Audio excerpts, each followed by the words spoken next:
Hey everybody, welcome to Lessons from the Cockpit. Let's get started. Hello,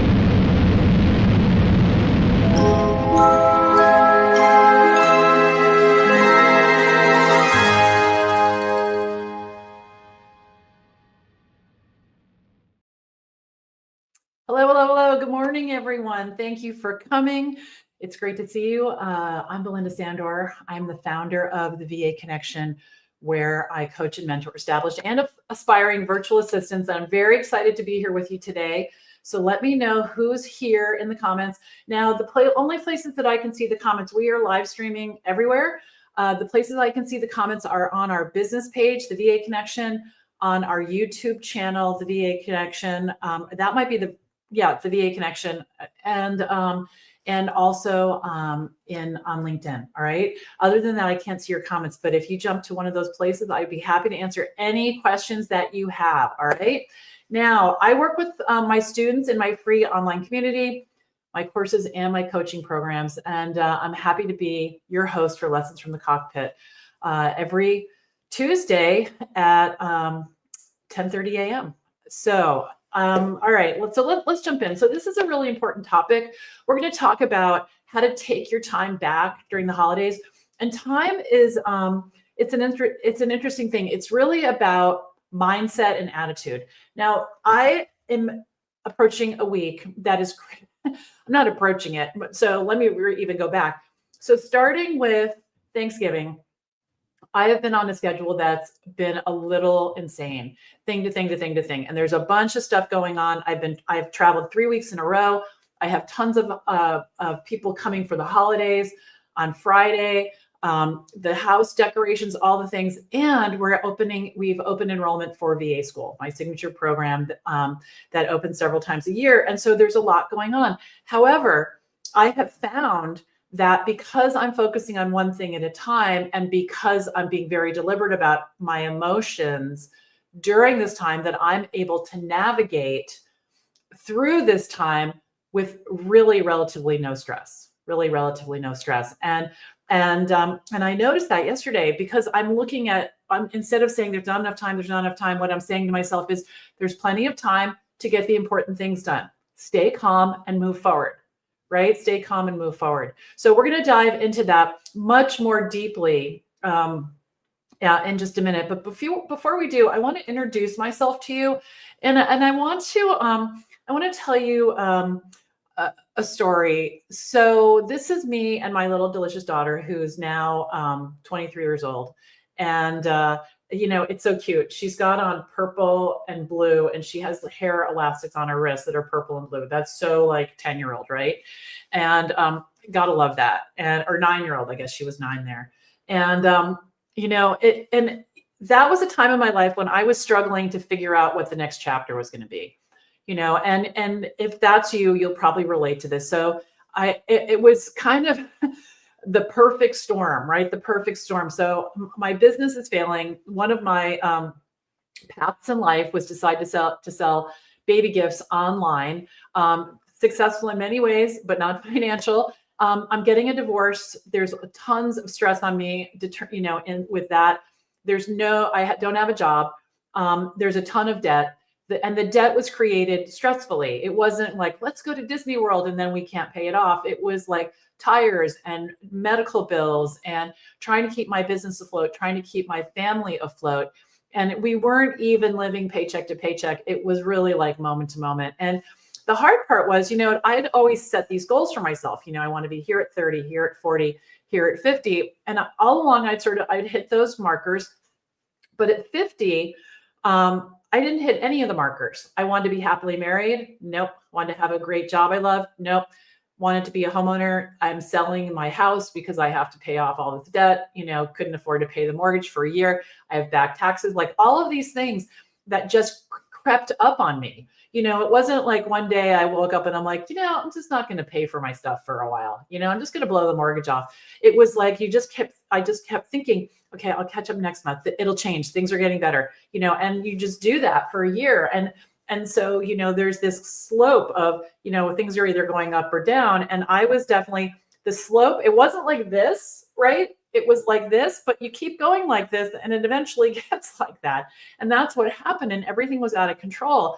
And so I need to make money. I decide I'm going to get a job. That was an epic fail. I'm 50 years old. And like the last time I got a job, I was 35. I worked until I was 40 at that job, but then I started my own business, right? So now, in the eyes of employers, I've been out of the workplace for 8 or 9 years.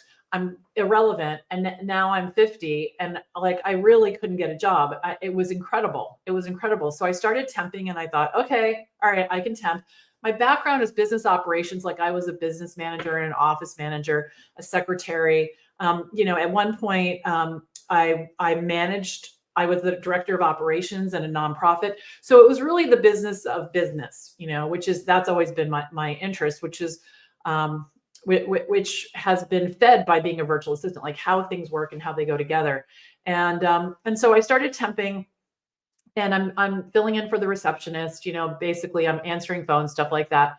But I love helping people. I love, that I'm contributing and I love getting paid. However, as a temp, you don't really make that much. And it wasn't enough for me to turn this ship around, to pay the debt, to, to really, to get back to where I wanted to be. And so I started thinking about, and I wanted to be home. Like I wanted to be with Emily after school and when she was sick and when she needed me. So that really wasn't going to work. So what I decided to do was just start talking about this, just start talking about this. And I mentioned, I'm at the school bus stop and one of the dads says to me, "Hey, what's new?" I said, "Well, I'm closing my business." It was like, that was kind of a disaster. And I am thinking about helping entrepreneurs with admin work. I really like doing that. I've loved it since I was a kid. And he hired me. Not right there. We had a conversation later that day, but he hired me. And the reason that he hired me was that he had started his own business and he was drowning in the administrative work that I love to do, stuff that you already know how to do. Pay his bills, install software on a computer. This is back in the, the disk days and run errands for him, and it wasn't completely virtual, but that was okay. And I started making money. Now, this was like so exciting for me because I thought, I love doing this. So how am I going to find, how am I going to get more clients? I had absolutely no idea. So then I'm at a wedding and I'm getting a little bolder because I'm gaining some confidence working with Will. And I'm talking to someone in the wedding reception line and he says, "What do you do?" And I say, "Well, I have one client, I'm starting this business. This is what I do. I'm terrible at talking about it." Fortunately, he was patient, nice guy, right? He's one of my best friends now. And he gave me his card. I connected with him on LinkedIn, which honestly, I remember it felt like I was asking him to marry me. My limiting belief was people are going to think I want something from them. People are going to think, I want something from them. And that was really difficult to work through, but I did, and I continue to. And so a couple of weeks later, he reached out to me and said, "I'm having this live event. Would you help me organize it?" And I'm like, "You bet." Right. So we have a live event. I'm still not virtual yet, but I'm still trying to even figure out what that is. Remember, 14 years ago, hardly anyone was working virtually. And so we have the event. I go to we had it at Constant Contact. Actually, if you've heard of that company, it's a Boston-based company. We had the event there. Afterward, we grabbed something to drink. And he says, "I want to do webinars." I'm like, "Yeah, that would be so good because your list is so big. You can do this for so many people." And he said, "Yeah, but I don't know how to do it." And I said, "Well, I don't know how to do it either." And he said, "Can I pay you to figure it out?" And now it's like ding, ding, ding, ding, ding. So now most of his work, except the event itself, was virtual. He lived an hour away from me. So I'm working virtually. I'm working from home. I'm able to care for my child. He's willing to pay the hourly rate that I have told him that I want. And he wants me to figure something out. So I'm going to learn, which is one of my favorite things to do while he pays me. And I'm like, I just won the jackpot, So I'm starting to see how my business can expand beyond, just my area right now. So I'm cooking along and I'm getting more clients, and his name is Michael Katz, took me under his wing. He really mentored me and helped me get my business started. And I hired a coach. So that's what I did. I couldn't afford it, but I couldn't afford to stay broke, right? I was getting broker and broker and I couldn't afford to do that. So I figured out how to pay a coach to work with him. He was very generous with his time. He had a program and we bartered, and he helped me and I helped him. And then after that, I started charging him and he paid me for over a decade. So we're cooking along and I'm figuring it out. And then what happens is in 2012, I meet my now husband. All right. I meet my now husband who lives 164 miles away from me. So he works in New York City. He commutes every day on the train. He has zero flexibility, like zero flexibility. He's an employee, and they have to show up, right? They have to show up. So I'm thinking, I really like this guy. I really want to spend time with him. How am I going to make this work with my business? So I got busy. I made it 100% virtual. I put everything up in the cloud. I got Dropbox. I got Evernote. I figured out Google Drive. I figured it all out. All my software was subscription based in the cloud. And so I would bring my laptop down and work there on the weekends, or on weeks where Emily could come with me. We'd spend the week down there. And then after a while, Greg bought me a computer for my birthday, and I set it up with my I guess I had 2 screens back then. I have 3 screens now. And so I was able to drive from Boston to Connecticut, turn on the computer, everything would sync in a few minutes. And it was like I was at home, and it was awesome. So now I'm really location independent, and it's very exciting. And we went on a couple of work trips for him. Like his company flew him to Las Vegas for a convention, and I went. And while he was in the convention, I'm at my desk in this, fancy hotel doing client work. So it really is location independent. And this was when I realized that virtual assistants was so amazing. So amazing. And actually, I say this and it sounds kind of dramatic, but it really did change my life, because it gave me freedom. It gave me the ability to make money, so many things. And it worked with my lifestyle. And before I knew it, there was a ripple effect. My clients started referring me to their friends. I learned a system for keeping in touch with the people I know. I learned how to talk about my work in a clear, simple way. And I started to reach out to new people, and my network expanded and my business expanded.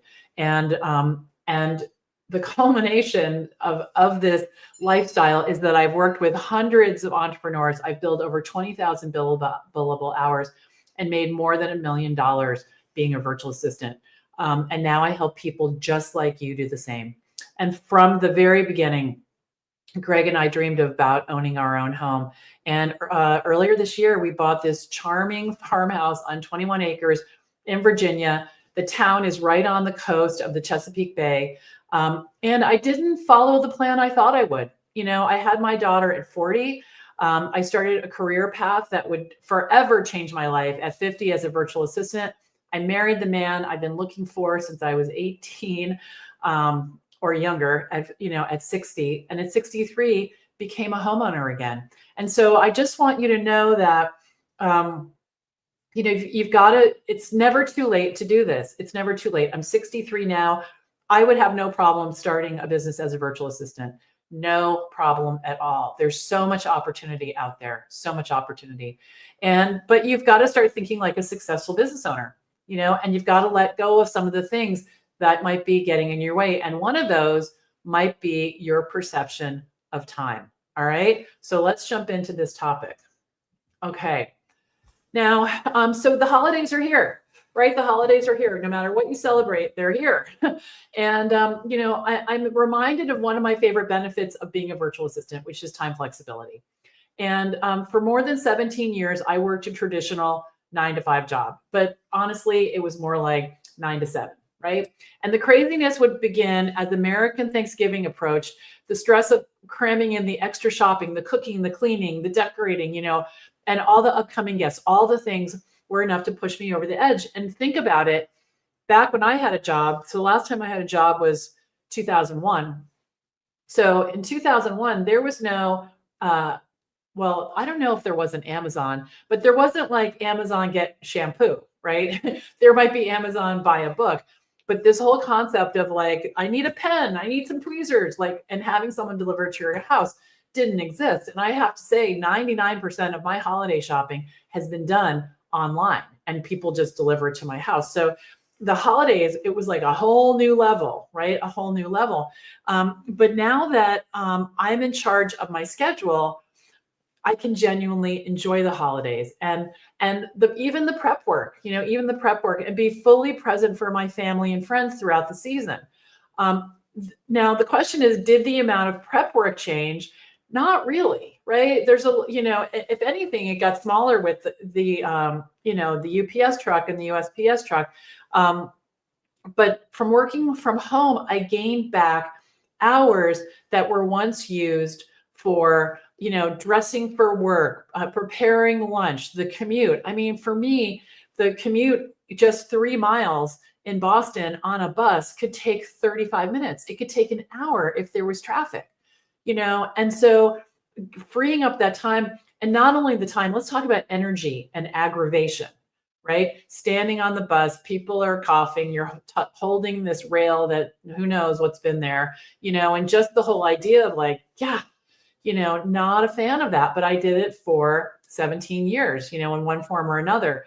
And, and if you think about it, a quick calculation, up to like 6.5 hours a week was spent on a bus or a train. Now I took advantage of it when I could. I read, I listened to music, but the truth is that I was being held hostage in this bus, this tube going down the road.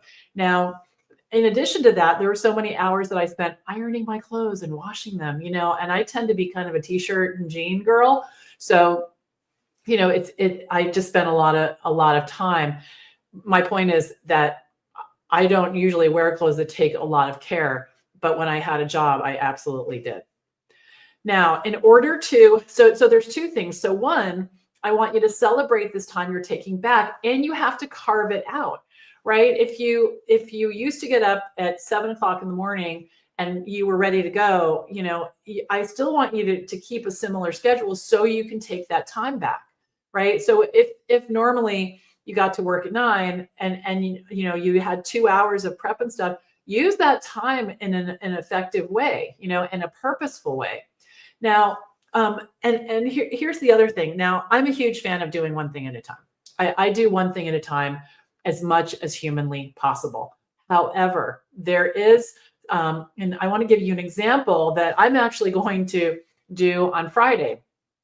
So on Friday, I need to bake. I don't need to. See, you have to watch your language. We always watch in our language. I get to bake a blueberry pie. I'm actually pretty excited about it. So I get to bake a blueberry pie, and so instead of coming home at 7 o'clock on Friday night, having my guests already have arrived in my home, and baking a pie then, I'm going to get up early. I'm going to assemble the pie, get it all ready. I might even do that Thursday night.